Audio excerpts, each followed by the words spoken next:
Hello, and welcome back to the Half Pint Sessions. Today, I'm joined by another former president of the Oxford C.S. Lewis Society.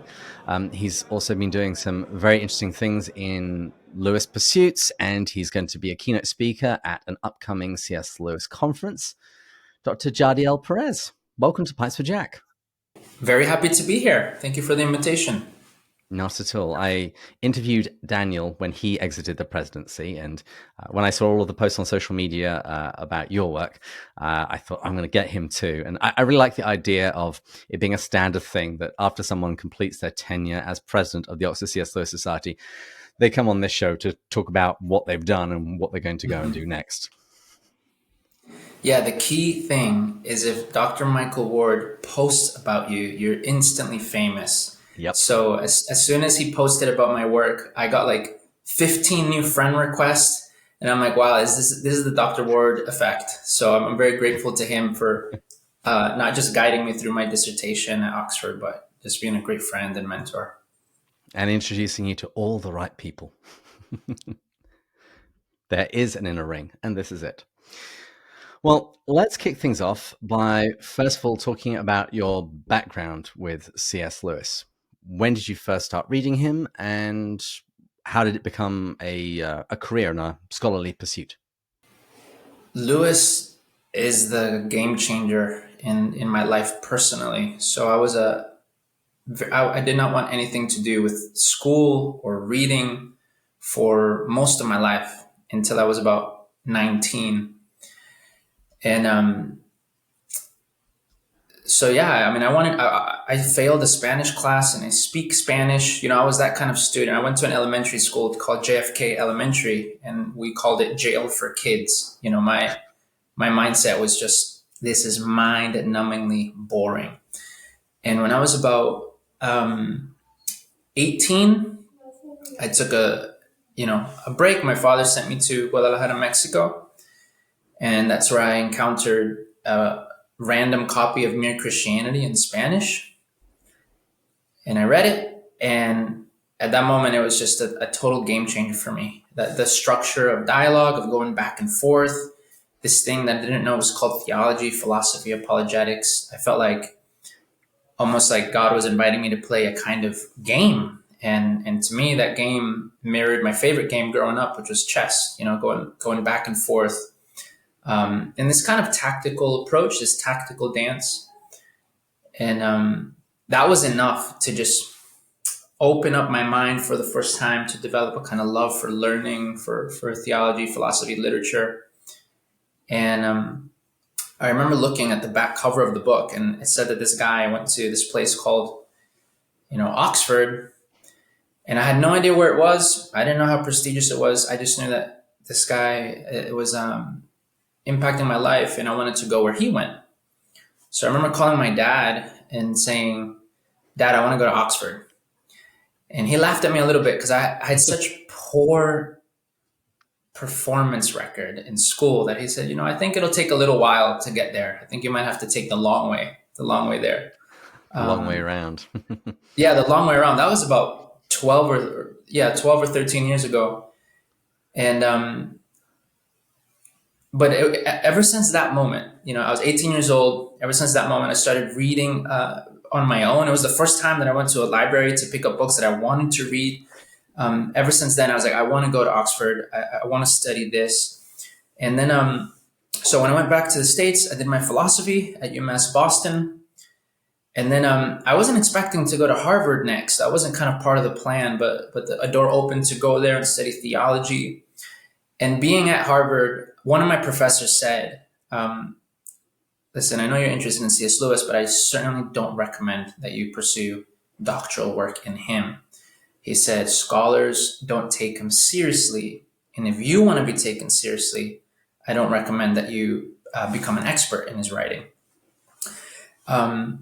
So I thought about it. I said, maybe he's got a point. But then I had another professor say the exact opposite. And I said, listen, not everybody has to do theology like Karl Barth, he said. C.S. Lewis is a perfect theologian. He's creative. He's captivated the minds of millions of people. Do what you love. Pursue what you want. And that was enough for me to say, okay, let's take this next step. Let's apply to Oxford. I didn't apply anywhere else. And I didn't know that no one had done a theology dissertation on C.S. Lewis at Oxford. He died, 60 years ago. I thought surely someone must have done it at some point. But my advisors, Dr. Michael Ward and Dr. Alistair McGrath, they told me, nobody has done this before. And I think that goes to show a little bit of how Lewis was perceived, specifically as a theological thinker in Oxford, and how he was kind of denigrated and still is today. So I've spoken to several professors and friends who still look down on him as not sophisticated enough. But so to me, it was always Oxford. Lewis had changed my life in such a drastic way, and I said, this is what better thing to do than to follow my passion and to study C.S. Lewis at his own college, to be able to live in Oxford for a few years. I mean, it was really a dream come true, and I'm so grateful to God that he opened that door. But it started that's the personal trajectory. As I was finishing Harvard, I had to do a master's thesis. And I remember at the time, I was reading the Screwtape letters. And the 11th Screwtape letter in particular speaks about the sources of laughter. And at the same time, I was reading Nietzsche as well, who's always, I've been fascinated with him for many years. And he was talking about laughter and the gay science. And I said, wait a second, maybe there's something here. Maybe what if I wrote about theologies of laughter? What about the theological significance of humor and wit? So I wrote my master's thesis, incorporating some of Lewis, a lot of Nietzsche. And that was the idea that I took into Oxford, was let me study C.S. Lewis's theology of humor and laughter and go through his works and say, what is this doing rhetorically, philosophically, theologically? So I worked on that project for about a year and a half until I had a very important conversation with Dr. Ward. And I realized that was only half the picture, right? That joy was only half of what was there, and the other half was sorrow, right? And so I pivoted the project and said, let me study not just joy, but how does Lewis reconcile both of these two things, joy and sorrow, right? So to explain a little bit of the dissertation title, there is an undated poem that Lewis wrote called Love is Tears. And it's a beautiful poem. It describes how the love of God is like tears that floods the world, that can destroy things, but also rebuild things. It speaks about how love is like fire, as warm as fire, as hard as nails, all these different qualities.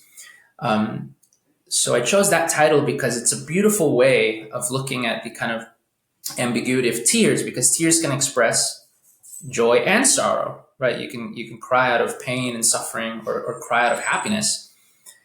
So I thought that was a perfect main title. And then the subtitle is The Charmolypic Theological Vision of C.S. Lewis, right? Charmolypic is a word that it's a Greek word that comes from John Climacus that means joyful sorrow or sorrowful joy. It's literally uniting both terms. And we thought this is a great word to try to rehabilitate, to try to describe a specific quality, right? Which is the union of both, not just joy or sorrow, but when they both come together. So my dissertation, to make the long story short, is systematically going through his writings and saying how does this appear in his writings? How is he synthesizing both of these qualities? So that's basically that's the story. That word is also a fantastic score in Scrabble as well, if anybody can make it work. Absolutely, yeah. And you got a DPhil from Oxford, and I'm sure that some people aren't going to know what that actually is. So what actually is a DPhil, and how is it different from, similar to a PhD?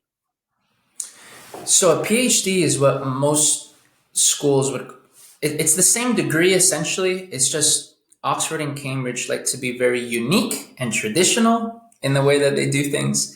So on your certificate, it will say the same degree, Doctor of Philosophy, which is the PhD, the DPhil, and then in theology, right? So that's what I was awarded, a Doctor of Philosophy in theology. In the States, it would be called a PhD. Oxford and Cambridge say DPhil. It's slightly different in structure. So the DPhil is just research, whereas a PhD normally would involve a few years of coursework, some teaching experience, and then a much shorter time writing the dissertation. So there are some structural differences, but at the end of the day, they're both terminal degrees.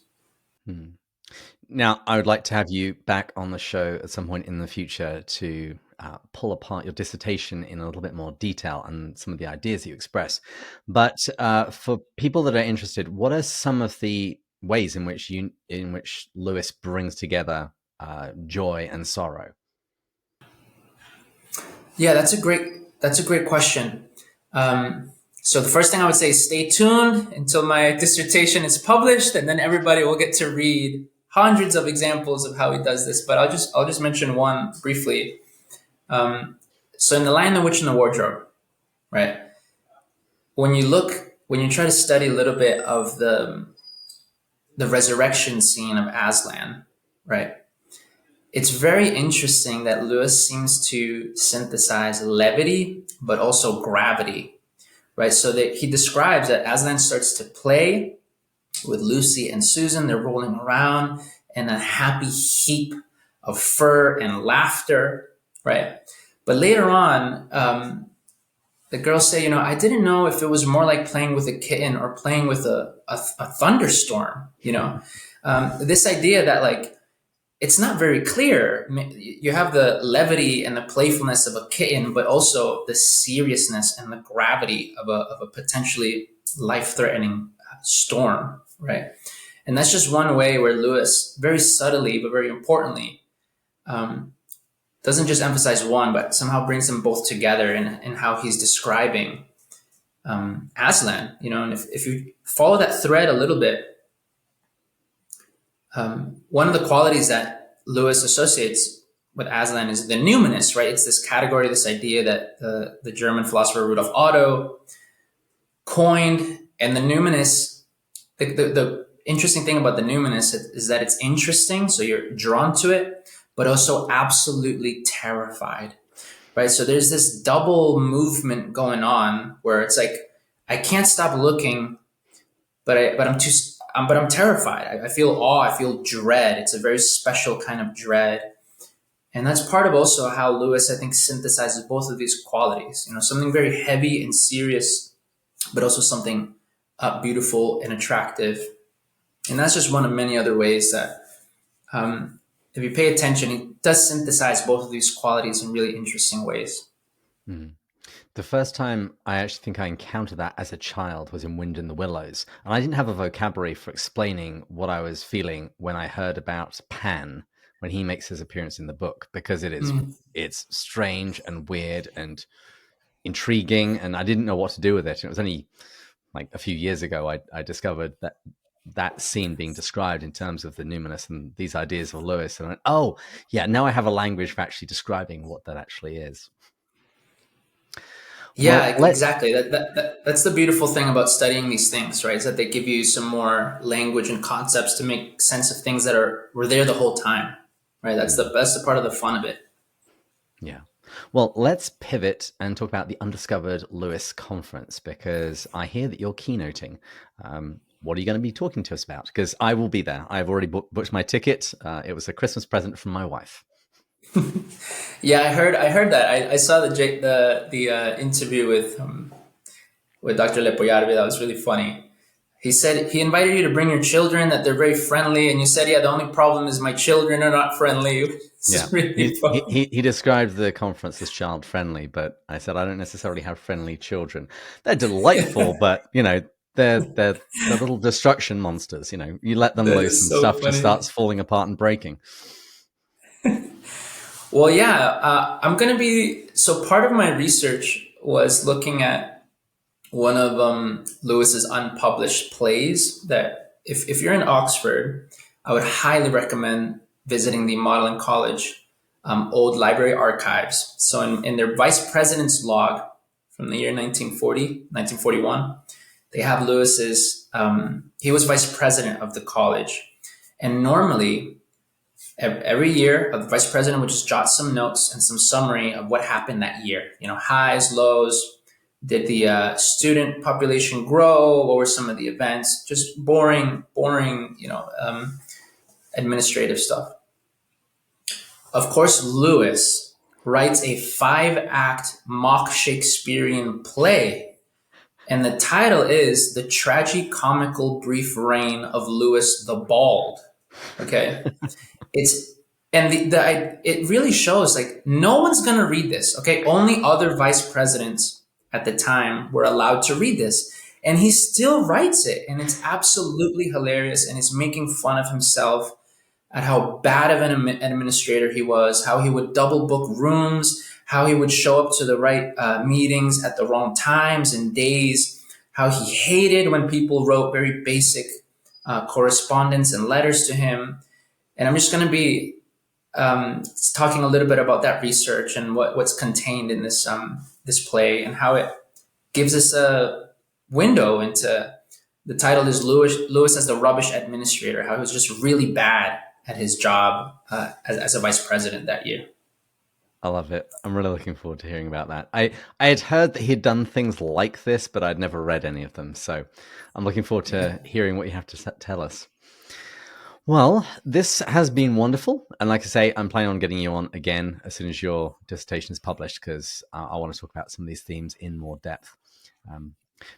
I don't know if this is going to dovetail at all, but when I read the title, the subtitle, looked up the words in the subtitle I didn't understand, the poem that popped into my mind is Joy and Sorrow by Khalil Gibran, where he speaks about the interrelatedness of joy and sorrow. He says that the flute that you play, that plays this beautiful music, was hollowed out with knives. The cup, which is filled with wine, was burnt in the kiln. And so how your joy and your sorrow are almost two sides of the same coin. But I will share more thoughts if they are appropriate when I have you on next time. But thank you so much for coming on the show. It was really fun, David. Thanks so much for the invitation. And I look forward to seeing you at the Undiscovered C.S. Lewis conference, and also on just being back with you. Thanks a lot. You're welcome. And if people want to find out more about you and your work, if you want more Facebook friends, what should they do? Not many people have my name, I think, Jahdiel Perez, so I can be easily found, I think, on all the socials, Facebook, Instagram. But I also have a faculty page with Villanova University. I'm a postdoctoral fellow there now. So if you type in Jahdiel Perez at Villanova, my page should come up. Wonderful. I'll have links in the show notes. And everyone, please join us again next time when we'll continue going further up and further in. Cheers.